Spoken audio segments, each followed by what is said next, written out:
Olá, bom dia a todos. O áudio tá ok? Ok? Bem, muito obrigado, doutora Lida, pela apresentação, obrigado pela oportunidade. Confesso que eu estou vendo muito mais pessoas aqui do que eu realmente imaginava nessa manhã fria de sábado. Espero que valha a pena, portanto, espero que seja proveitoso para todos nós. E que depois a gente possa descansar durante o fim de semana, porque com essa mudança brusca de temperatura, eu acho que o WhatsApp da semana que vem promete, né? Vai ser um WhatsApp agitado nos próximos dias. Bem, coube a mim falar sobre uma tecnologia que não é nova, talvez nova somente para nós, né, para aplicação prática no nosso dia a dia, que é o feno, que é a fração isolada do óxido nítrico. Esse termo fração, essa palavra fração, vem da questão do fato de ser a medida da concentração de óxido nítrico numa amostra de ar exalado, né? Para que seja uma amostra padronizada e que a gente tenha uma medida que seja reprodutível. E por isso que o nome ficou consagrado como fração exalada do óxido nítrico. Esses são os meus conflitos de interesse, mas nenhum desses potenciais conflitos tem relação com a aula de hoje, já que a aula de hoje foi inteiramente feita por mim e de forma completamente independente.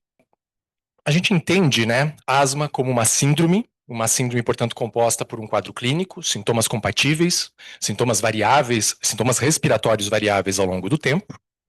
Além disso, é preciso ter uma inflamação brônquica, em quase todos os casos, uma inflamação que pode ser uma inflamação do tipo T2 ou não T2, mas algum grau de inflamação ocorre na maioria dos casos. É preciso ter alguma evidência de limitação ao fluxo aéreo, e esse fluxo aéreo costuma ser um fluxo aéreo variável ao longo do tempo, e é preciso ter hiperresponsividade brônquica, ou seja, é preciso ter um brônquio que seja hiperresponsivo a estímulos, a doses de estímulos que para pessoas não asmáticas não costumariam causar qualquer efeito.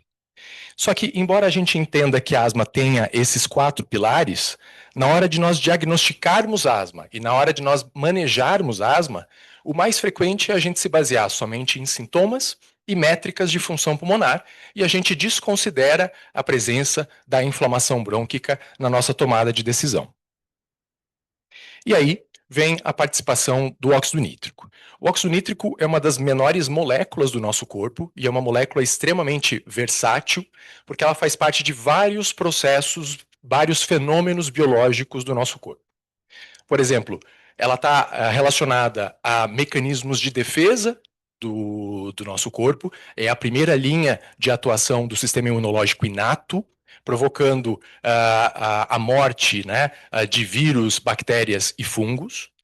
Ela está relacionada ao estresse oxidativo. O óxido nítrico é uma molécula extremamente reativa, e através das espécies reativas de óxido nítrico, ela faz parte, então, desse mecanismo, muitas vezes benéfico e maléfico, de estresse oxidativo. Está relacionada também ao controle do fluxo sanguíneo placentário. O óxido nítrico também é importante para estimular a contração uterina durante o trabalho de parto. Nós temos o nosso primeiro contato como pneumologistas com óxido nítrico quando a gente está estudando sobre hipertensão pulmonar, né? A via do óxido nítrico é uma via importante para compreender a fisiopatologia da doença e é uma via de atuação com medicamentos, né? Como sildenafila, tadalafila, riociguate. O óxido nítrico também é um neurotransmissor relacionado a processos de aprendizado, processos de memória. E o óxido nítrico também está relacionado a fenômenos inflamatórios e autoinflamatórios. Ele está na gênese, inclusive, de algumas doenças autoimunes. E de onde que vem esse óxido nítrico? Esse óxido nítrico ele vai ter duas fontes principais.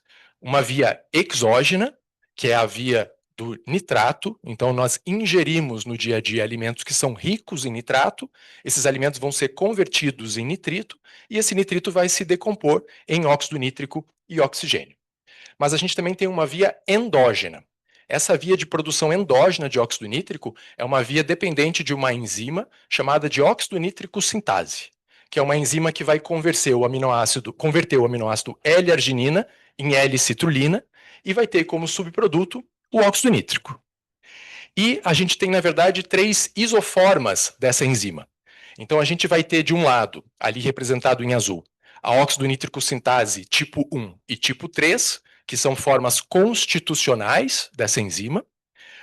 Se são formas constitucionais, significa que elas estão presentes durante todo o tempo, e elas vão produzir uma quantidade mínima basal de óxido nítrico, mas é uma quantidade relativamente pequena. E aí a gente vai ter ali em vermelho a óxido nítrico sintase tipo 2. Essa é uma enzima indutível, o que significa que ela não está expressa durante todo o tempo, e ela vai ser expressa, ela será expressa em resposta a algum estímulo. Então, se nós tivermos uma inflamação do tipo viral, bacteriana ou fúngica, se nós tivermos exposição a algum aerolérgeno, se nós tivermos um processo inflamatório ativo com liberação de citocinas, essa enzima, NOS tipo 2, ela vai ser expressa. E isso faz com que a gente consiga rapidamente ter uma expressão rápida e volumosa de óxido nítrico em resposta a esse estímulo, e ao mesmo tempo que quando esse estímulo é retirado, a gente vai ter uma queda rápida e expressiva da concentração do óxido nítrico em pouco espaço de tempo. E onde que está essa NOS tipo 2? Essa óxido nítrico sintase indutível, ela está presente na membrana de macrófagos e ela está em grande quantidade expressa na membrana das células epiteliais brônquicas. E ela vai responder majoritariamente à interleucina 13. Interleucina 13 produzida pelos eosinófilos, produzida pelas células inatas linfóides tipo 2 e produzida pelos linfócitos T, TH2. Aí essa enzima, ela vai, em resposta a esses estímulos, produzir o óxido nítrico. O óxido nítrico é altamente permeável pela membrana citoplasmática, ele acaba atravessando essa membrana citoplasmática e, como ele é um gás, ele fica em suspensão no ar exalado, e é isso que a gente vai acabar medindo, detectando e medindo e quantificando. Como que a gente vai medir esse óxido nítrico? Né? Existe um padrão ouro. O padrão ouro é um método físico-químico chamado de quimioluminescência. São os primeiros aparelhos desenvolvidos, mas são aparelhos muito grandes, muito caros, que ainda hoje são utilizados, mas eles são restritos a centros de pesquisa, não é algo aplicável ao dia a dia. A grande revolução, a grande sacada, foi o desenvolvimento de equipamentos que usam uma outra métrica, que é a métrica de eletroquímica. E aí, a gente conseguiu fazer, nós não, é claro, termos à disposição aparelhos portáteis e aparelhos que sejam aplicáveis à beira do leito do paciente ou à beira do consultório, né, na cadeira do consultório. Aqui eu trouxe só a título de exemplo alguns dos dispositivos comercialmente disponíveis, né? O mais famoso deles é o Niox Vero, que é uma tecnologia de origem sueca, depois comprada por uma empresa britânica. Aí nós temos esse Vivatimo Pro, que é produzido pela Bosch, alemã. E aí nós temos o No Breath, que é produzido por uma empresa britânica também, chamada Bedfont, e que recentemente foi introduzido no Brasil. Como que a gente faz a medida do óxido nítrico? Idealmente, deveríamos fazer uma certa preparação. Então, o paciente ele deveria ficar pelo menos 24 horas sem consumo de álcool. Em função das fontes alimentares de nitrato, a gente deve orientar o paciente a pelo menos 12 horas antes evitar alguns tipos de alimentos sabidamente ricos em nitrato. Então, são geralmente vegetais, legumes, verduras que são verdes ou com folhas verdes, dos quais a alface talvez seja o mais comum. E uma hora antes, o paciente deveria parar de comer, de beber, de fumar e de praticar exercícios. Confesso que a gente acaba não sendo tão rigoroso assim em relação a esses preparos. Porque, do ponto de vista clínico, essas nuances elas acabam não sendo tão relevantes assim. E, a depender do objetivo do teste, a gente deve orientar o paciente, por exemplo, para fins de diagnóstico, a gente deve orientar o paciente a não usar ou a suspender o uso de corticoide inalatório, seja inalatório ou sistêmico, de corticoide, né, inalatório ou sistêmico, em função da influência direta que o corticoide vai ter sobre a produção de óxido nítrico. E as infecções respiratórias também podem ser um importante viés, na maior parte das vezes para aumento do óxido nítrico, eventualmente para redução de óxido nítrico, e aí arbitrariamente se sugere um tempo, né, desde o processo infeccioso até a medida, de aproximadamente 4 a 6 semanas, que é mais ou menos um pouco do que a gente já faz quando a gente está usando a espirometria. Mas vejam que eu coloquei ali em cima a frase a depender do objetivo do teste. Porque se eu estou encarando um paciente com sintomas respiratórios agudos e eu quero entender se naquele quadro agudo existe um processo inflamatório tipo 2 sobre o qual eu quero tentar atuar, eu quero tentar modular e modificar, é perfeitamente cabível eu fazer a medida de óxido nítrico num paciente que esteja em uso de terapia inalatória, num paciente que esteja em vigência de uma infecção respiratória. Tudo depende do objetivo que eu quero alcançar e aí eu tenho que levar em consideração essas variáveis para minha interpretação. Como que é feita a técnica de medição, né? Todas as diretrizes recomendam que o feno seja realizado antes da espirometria, porque a própria manobra espirométrica e o uso do broncodilatador poderiam interferir nessa medida. Ele utiliza um bocal específico, teoricamente descartável, e tem um filtro microbiológico que consegue reter cerca de 99% de vírus e bactérias que se transmitem pelo ar. A recomendação é não utilizar o clipe nasal. O paciente ele é orientado a fazer uma inspiração máxima ou submáxima fora do aparelho e depois começar a exalar por dentro do aparelho. E aí a gente tem uma pequena dificuldade, porque o nosso paciente está muito acostumado na manobra espirométrica, soprar de forma rápida e explosiva, e aqui a gente tem que dizer que não é assim, né? O paciente, na verdade, ele é orientado a expirar de uma forma lenta, mais contínua, constante, o mais constante possível, para atingir esse fluxo-alvo ali de 50 ml por segundo, tá? Esse fluxo ele é padronizado para que a gente consiga representar o óxido nítrico de origem brônquica. Tá? Naqueles aparelhos maiores que eu comentei, ainda disponíveis em centros de pesquisa, é possível ajustar o fluxo para medir outras coisas. Então, se eu fizer uma medida de óxido nítrico num fluxo mais alto, num fluxo padronizado de 200, por exemplo, a gente vai estar representando o óxido nítrico que tem origem lá nas pequenas vias aéreas, tanto é que ele é chamado de feno alveolar. Né? Mas o que esses aparelhos hoje comercialmente disponíveis para consultório, para ambulatório fazem é o feno 50, que é uma amostra do óxido nítrico de origem brônquica. E esse paciente ele tem que manter esse fluxo constante por cerca de 10 a 12 segundos, dependendo do modelo. E esse produto, né, desse fluxo cadenciado de 50 ml por segundo, pela resistência intrínseca do aparelho, vai gerar uma certa pressão dentro do sistema. E essa pressão ela é necessária para levar ao fechamento aqui do palato mole, para a gente isolar os compartimentos. Porque eu quero uma amostragem do óxido nítrico de origem do trato respiratório inferior. O trato respiratório superior, ali a região nasosinusal, ela é altamente rica em óxido nítrico. Então, se eu tiver, entre aspas, um vazamento do óxido nítrico de origem de via aérea superior, a gente vai ter uma contaminação da amostra, geralmente superestimando essa amostra.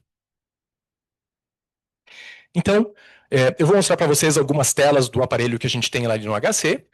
Geralmente, todos os aparelhos têm uma animaçãozinha motivacional para o paciente, para ele entender como é que é feita a medida. Né? A gente pode até escolher, a gente pode personalizar qual animação que a gente quer. Ali, no caso, é uma animação de um carrinho. Esse carrinho ele começa ali na parte inferior da tela. À medida que o paciente vai exalando, o carrinho vai subindo. E quando ele atingir ali a estrada, a linha branca da estrada, significa que ele está naquele fluxo-alvo de 50 ml por segundo, e aí a gente tem que tentar fazer com que o paciente se mantenha nesse fluxo durante 10 a 12 segundos. Se o paciente não consegue sustentar esse fluxo, se ele começa a fazer um fluxo errático, o aparelho dá um erro, e aí a gente tem que tentar medir de novo. Se tudo der certo, no final, em questão de poucos segundos, a gente tem uma medida, a medida de óxido nítrico, e a concentração dessa medida é em ppb, que é em partes por bilhão. E qual é a capacidade de precisão, qual é a reprodutibilidade dessa medida? Né? Depende do valor obtido. Se o paciente tem uma medida menor do que 50 partes por bilhão, a gente tem uma reprodutibilidade de mais ou menos 5 partes por bilhão. Então, a gente geralmente pede para o paciente soprar não uma, mas 2 ou 3 vezes, para ver se todas as medidas estão dentro dessa faixa de reprodutibilidade. Aí a gente tem maior confiança de que aquela medida está correta. Agora, quanto maior a concentração obtida de óxido nítrico, se maior do que 50, maior também é a faixa de variação. Então, a gente pode usar uma matemática aqui e dizer que sempre as medidas têm que estar entre 5 em termos absolutos ou 10% em termos relativos, o que for maior entre os dois. E o que aumenta ou diminui os níveis de feno? Né? Tem muitas variáveis e a gente tem que entender essas variáveis para poder interpretar corretamente. Então, o óxido nítrico ele tende a ser maior em adultos do que em crianças, tanto é que os pontos de corte de interpretação em adultos e crianças eles são diferentes. Ele é um pouco maior entre homens do que mulheres. Uma possível explicação é tamanho de volume pulmonar. Os homens têm uma caixa torácica maior do que as mulheres, e isso, teoricamente, é o que levaria à diferença na concentração de óxido nítrico. O fumo interfere diretamente sobre o óxido nítrico, então pacientes tabagistas ativos têm medidas de óxido nítrico subestimadas, provavelmente por uma interação do monóxido de carbono com o óxido nítrico, uma competição do monóxido de carbono com o óxido nítrico. Existe um ciclo circadiano, então o óxido nítrico ele tende a ser maior no período da tarde e menor no período matinal. Como eu comentei antes, fontes exógenas de óxido nítrico, né, alimentos ricos em nitrato, vão levar a uma elevação de óxido nítrico. Pacientes com atopia e expostos àquele aeroalérgeno aos quais eles são sensíveis, mesmo que eles não sejam asmáticos, isso poderia elevar níveis de óxido nítrico, assim como as doenças que são daquele espectro T2, como uma rinite alérgica, uma rinocinusite crônica com polipose e até mesmo dermatite atópica. E as infecções respiratórias, né? Existe alguma documentação sobre isso, mas, por exemplo, o rinovírus é um vírus que faz inflamação T2 e que pode aumentar níveis de óxido nítrico, então, por isso que a gente tem que saber interpretar isso com cuidado. Por outro lado, paciente com função pulmonar reduzida e broncoconstrito, ele pode ter uma redução do óxido nítrico, e a gente vai ver que o óxido nítrico é altamente responsivo a corticoides e ele é responsivo a alguns imunobiológicos, então isso também tem que ser levado em consideração. Aqui eu fiz uma imagenzinha só para deixar claro que os nossos biomarcadores têm ciclos circadianos, né? E curiosamente o ciclo circadiano do feno ele é o oposto do eosinófilo. Então, enquanto no eosinófilo eu vou ter um pico de eosinofilia matinal e um nadir de eosinófilos no final da tarde e início da noite, no feno isso vai ser o contrário. Então, eu vou ter um feno mínimo pela manhã e um feno máximo durante a tarde. Bem, e quais são as principais aplicações que a gente vai falar a partir de agora? A primeira aplicação, então, seria para o diagnóstico, então o feno é um biomarcador diagnóstico. A segunda aplicação é para a classificação da asma, então para fenotipagem e endotipagem. A terceira para prognóstico, então o feno é um biomarcador prognóstico. Depois a gente vai ver as propriedades de predição de resposta e a resposta à intervenção. Então, ele é um biomarcador preditivo e responsivo. Ele pode me ajudar a escolher qual a melhor terapia-alvo para um determinado paciente. E, por fim, a gente vai ver o potencial dele de, inclusive, fenotipar a exacerbação e o quanto isso pode alterar a nossa prática clínica. Então, começando pelo diagnóstico. A primeira coisa é que, isoladamente, ele não faz nada. Assim como qualquer outra coisa na medicina, né? Assim como eosinófilos periféricos não definem diagnóstico, assim como até mesmo uma espirometria pura e sozinha não faz diagnóstico de nada. Então, ele sempre deve ser interpretado dentro de um contexto clínico. Mas é verdade, sim, que quando eu tenho um paciente com sintomas respiratórios compatíveis e eu tenho um feno elevado, isso aumenta em muito a probabilidade do diagnóstico, né? Para vocês terem uma ideia, a especificidade atribuída ao feno é de 90%. Tá? Então, se eu tenho um paciente com quadro clínico sugestivo e feno, o valor preditivo positivo de diagnóstico de asma é altíssimo a ponto de eu não precisar de outros testes diagnósticos. Há uma taxa de falsos negativos, então essa taxa é de 10%, então eu tenho que levar em consideração a possibilidade de eu estar diante de outras doenças que aumentam feno, como bronquite eosinofílica, rinocinusite crônica com polipose nasal, dermatite atópica e assim por diante. Mas o feno baixo não exclui diagnóstico, né?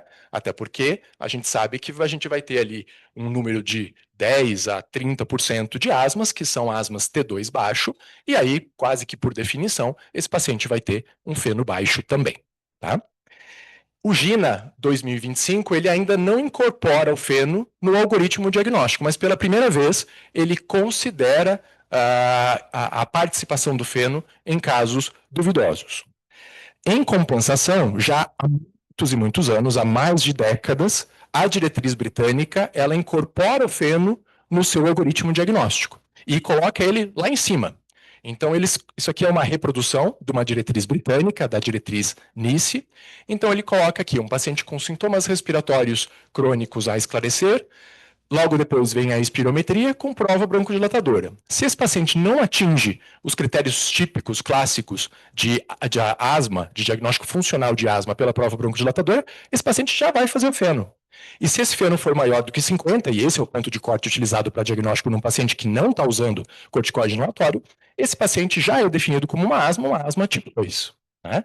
Se o feno é baixo, aí ele segue para a variabilidade do pico de fluxo respiratório e, se necessário, para teste de broncoprovocação com metacolina. Então vejam que o uso do feno parece ser muito importante para diagnóstico, permitindo que eu consiga fazer um diagnóstico muito mais rápido, poupando métodos que são métodos dispendiosos, que consomem dinheiro e que consomem tempo. Então eu consigo fazer um diagnóstico preciso e rápido, permitindo que esse paciente já seja tratado precocemente também. Quando o feno começou a ser explorado, né, quando ele começou a ser incorporado dentro de uma prática clínica, todo mundo, os pesquisadores buscavam, na verdade, o uso do feno como um marcador substituto. Né? Eles queriam, na verdade, demonstrar que o feno poderia se correlacionar bem a medidas de eosinofilia. Eosinofilia tanto no nível tecidual, a partir de biópsias brônquicas, como a citologia do escarro induzido, que sempre foi um método promissor, mas que nunca conseguiu atingir a prática e provavelmente não vai, devido a várias complicações, várias camadas de complicação que essa metodologia traz. Então, nesses primeiros trabalhos, se encontrou sim uma correlação entre feno e eosinófilos, tanto eosinófilo tecidual por biópsia brônquica, escarro induzido, lavado broncoalveolar e assim por diante. Mas essa correlação entre feno e medidas de eosinófilos é uma correlação que é apenas de modesta a moderada. Então, não é uma correlação perfeita. E isso tem uma explicação muito fácil de a gente entender hoje, em 2025. Porque eles, na verdade, representam coisas diferentes.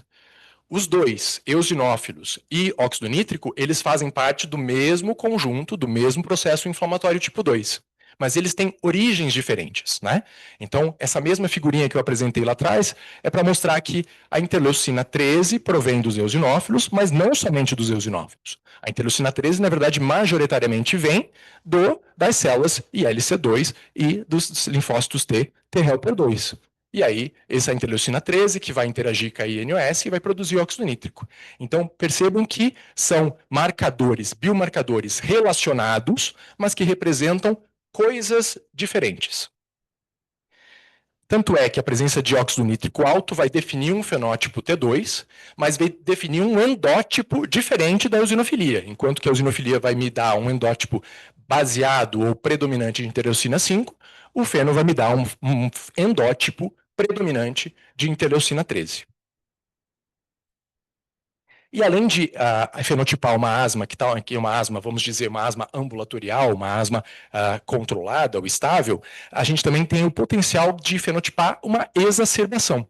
Isso aqui é só uma tela a partir de um estudo bem interessante chamado estudo Max Study, que é um estudo em que os autores tiveram uma sacada muito legal, que foi de pegar os pacientes com asma grave e eosinofílica em uso de mepolizumab.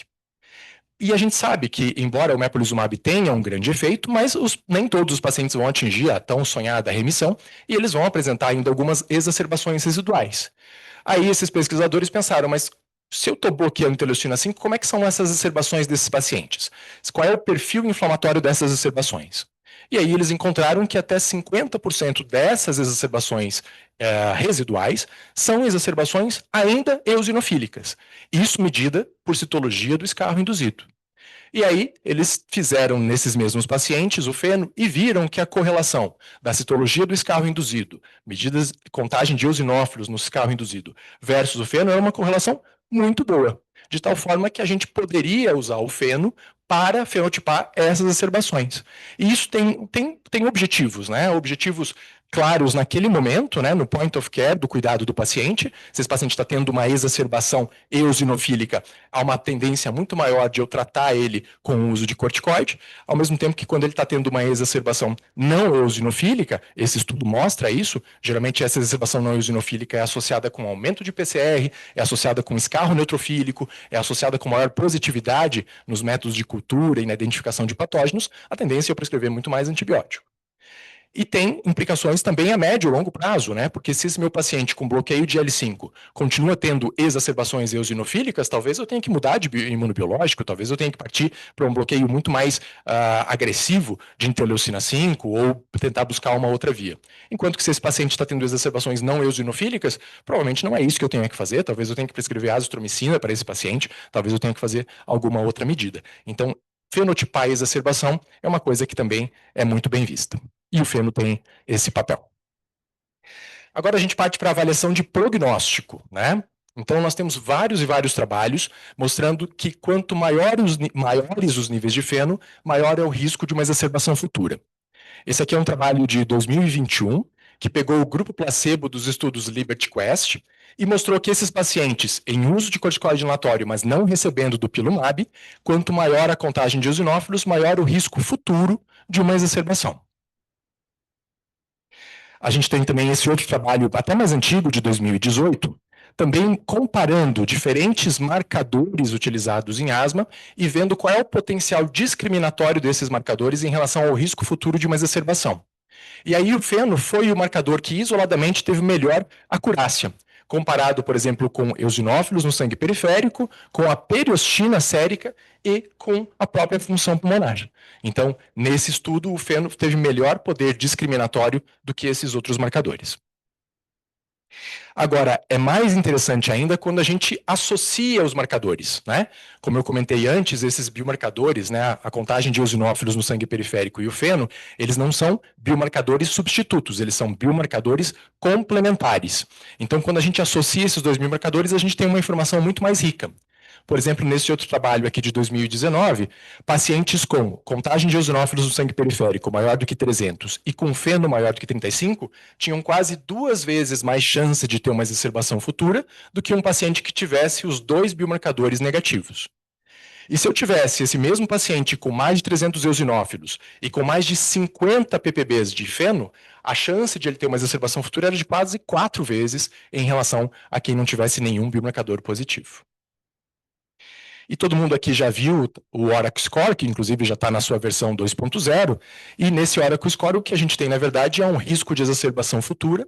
E vejam que nessa tabelinha fica muito claro aqui pelas cores, né, de que mesmo que eu padronize todas as outras variáveis aqui embutidas de avaliação do risco de uma exacerbação futura, quanto maior a contagem de eosinófilos aqui no eixo horizontal e quanto maior os valores de feno no eixo vertical, maior é o risco de uma exacerbação futura. Então, novamente, eosinofilia periférica e feno são biomarcadores aditivos.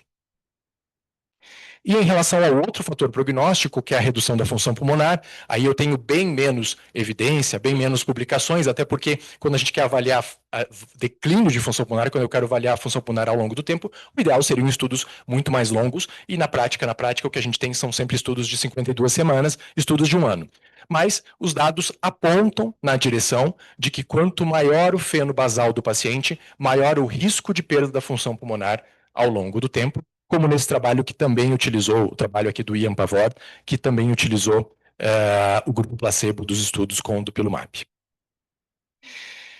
A gente parte para uma outra aplicação, que é a questão de verificação da adesão ao tratamento, né? E isso se baseia na capacidade de corticorresponsividade do feno, né?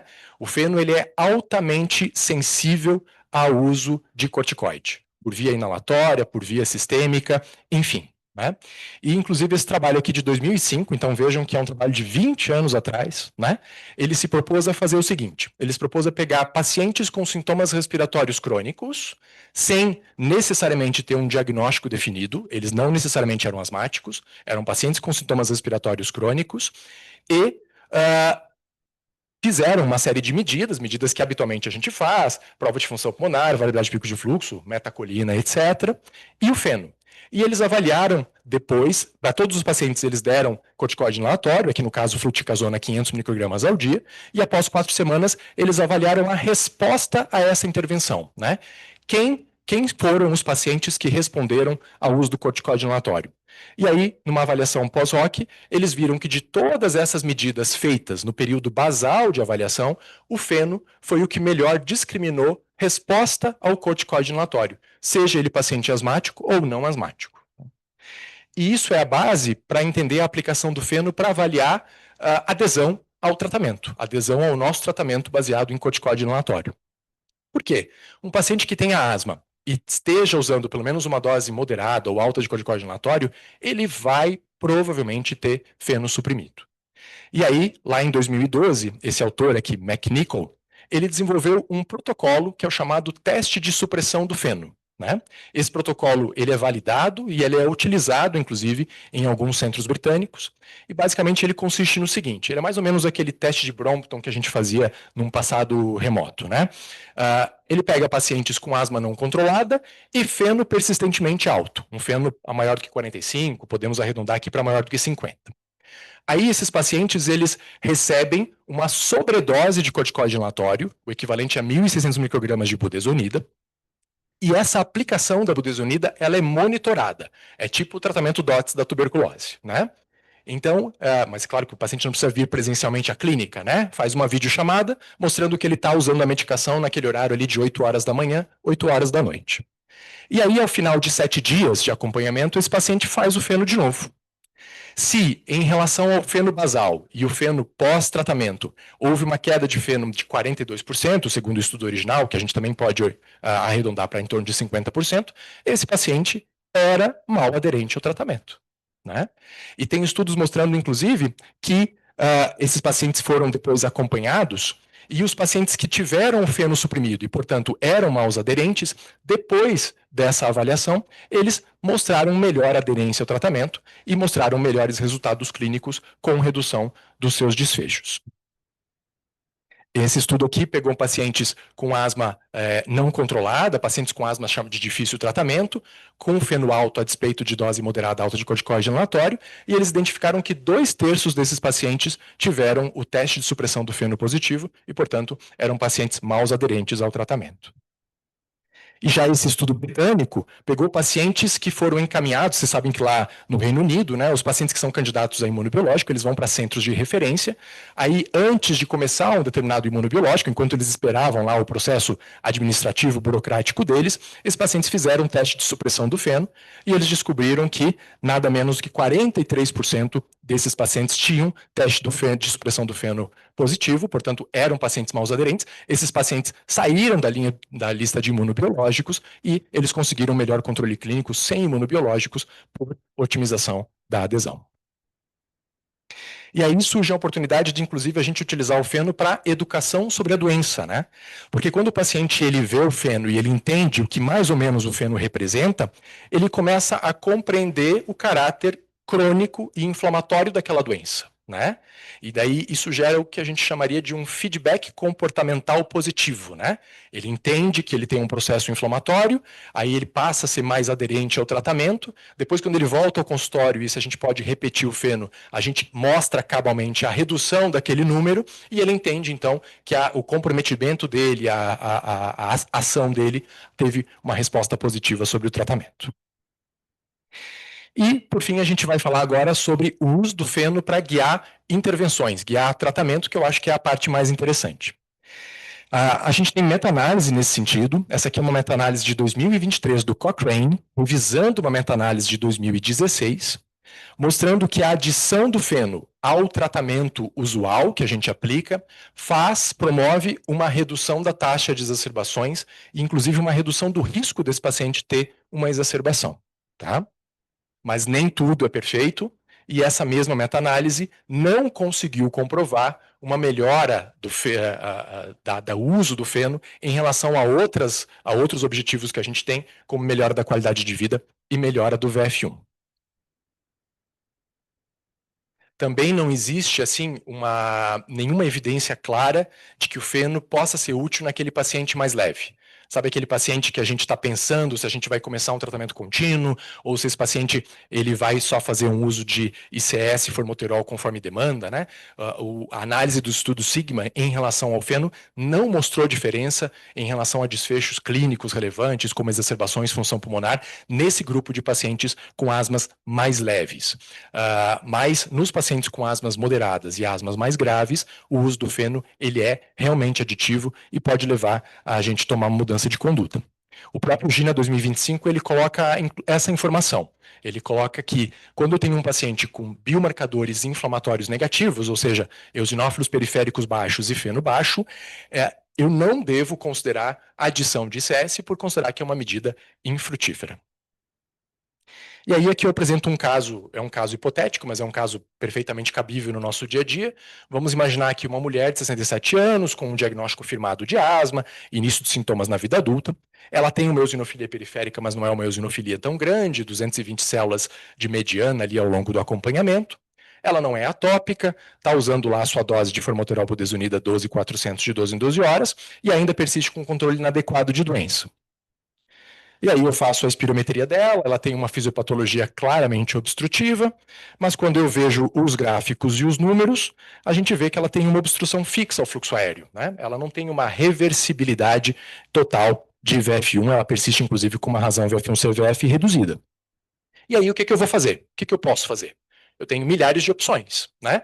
Mas se eu não quiser tomar uma decisão às cegas, eu poderia agregar o feno a esse caso.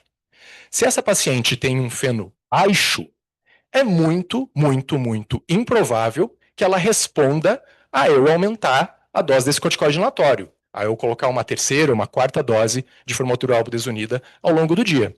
E com aquele perfil funcional, fisiológico dela, ela se comportando mais ou menos como um paciente DPOC, é provável que eu prescreva para ela um LAMA, na verdade, e que talvez isso resulte em alguma melhora. Agora, no outro extremo, se essa paciente tem um feno alto, a despeito daquela dose moderada de corticoide inalatório, eu posso pensar em duas coisas principais, né? Primeiro, eu tenho que verificar a questão da adesão, como eu mostrei para vocês. Então, tenho que, de alguma forma, tentar ver se ela realmente está comprometida com esse tratamento e criar mecanismos de tentar melhorar essa adesão, ajudar ela nessa tarefa, prescrevendo, por exemplo, uma medicação de uma única vez ao dia, ou criando um alarme no celular dela, enfim, alguma coisa nesse sentido. Mas se a gente sabe que é uma paciente comprometida com o tratamento e é uma paciente aderente, esse feno alto pode mostrar que ela pode sim responder a doses altas de corticoide inalatório. Então, individualmente falando, essa paciente talvez precise de uma dose alta de corticoide inalatório, até de uma dose super alta de corticoide inalatório, porque o processo inflamatório dela exige isso. A grande dificuldade é sempre naquela faixa intermediária, né? Se ela tiver um feno entre 25 e 50, isso pode representar muitas coisas diferentes.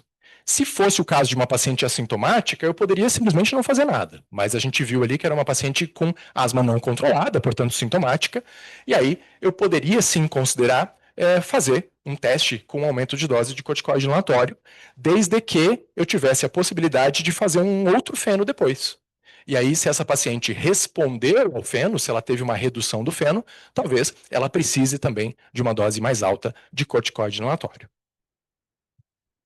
Então, o feno ele é útil como uma medida isolada, mas ele é muito mais útil se a gente tiver a possibilidade de fazer medidas e remedidas ao longo do tempo para entender o resultado das nossas intervenções. Nesse ano de 2025, o GINA colocou o feno naquela rodinha lá de reavaliação constante. Vocês vão ver lá que está escrito lá, considerar o uso de um biomarcador para tomada de decisão. E o que é uma variação significativa, né? Como eu mostrei antes, aqueles parâmetros de reprodutibilidade, para considerar que a variação é significativa, o sarrafo é um pouco mais alto. Então, o paciente ele tem que ter um aumento ou redução do feno de pelo menos 20%, ou em termos absolutos, 10 partes por bilhão, e durante uma exacerbação, geralmente esse feno aumenta muito. Geralmente ele aumenta em mais de 50%, e às vezes eu teria a capacidade, inclusive, de flagrar esse aumento inflamatório antes que o paciente esteja francamente sintomático. Chegando mais no final, o feno também tem um papel na predição de resposta a imunobiológicos, né? No omalizumab, ele não é um critério de indicação, mas tem um trabalho clássico mostrando que pacientes com feno maior do que 20 respondem melhor ao omalizumab do que os pacientes com feno menor. No caso do dupilumab em bula, ele é um critério de elegibilidade, então no dupilumab, diferente das indicações ali administrativas, né, seja pela ANS ou futuramente pela indicação via SUS, não é só o paciente eosinofílico que teria indicação, mesmo no paciente não eosinofílico, mas com feno maior ou igual a 25, ele teria indicação de usar o dupilumab.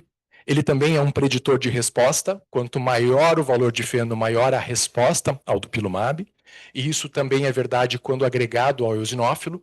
Nos estudos clássicos de dupilumab, quando o paciente era eosinofílico e tinha feno elevado, ao mesmo tempo ele costumava ser um super respondedor, com uma redução muito significativa de exacerbações, com aumento de VF1 extraordinário.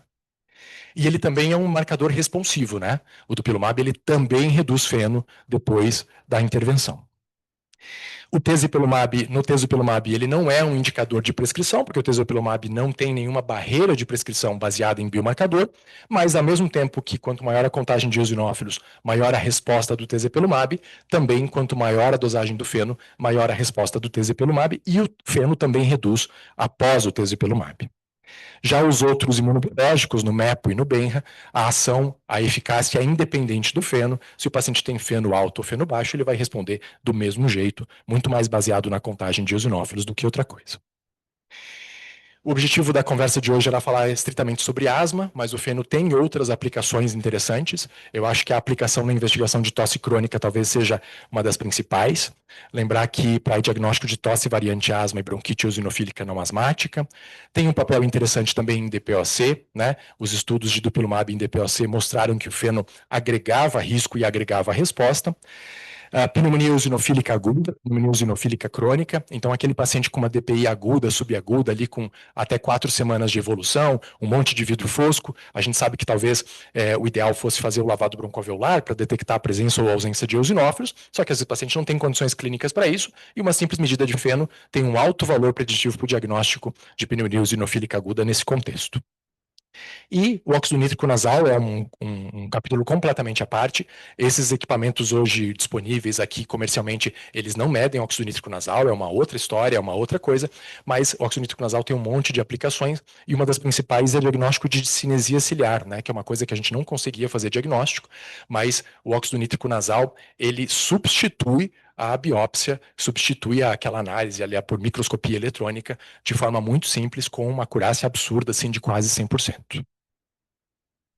Então, concluindo, não há dúvida de que o feno é um biomarcador consolidado e ele impacta positivamente vários aspectos do nosso cuidado com os pacientes asmáticos, mas como qualquer outra coisa que a gente usa em medicina, não é a solução de todos os nossos problemas. A gente vai ter, muitas vezes, resultados que são intermediários e inconclusivos, mas ele ajuda a nos tornar menos cegos em relação ao status do processo inflamatório daquele paciente e menos reféns da nossa intuição e daqueles infinitos testes terapêuticos que a gente acaba fazendo, muitas vezes que são infrutíferos e que acabam só postergando medidas que são realmente assertivas, como, por exemplo, a prescrição de um imunobiológico. E é fundamental a gente tentar tornar ele viável economicamente no nosso meio. E tudo que eu passei 40 minutos falando aqui poderia ser resumido nesse quadro, que eu poderia encaminhar para vocês por WhatsApp, mas eu preferi ficar falando por 40 minutos. Gente, é isso. Obrigado pela paciência de todos.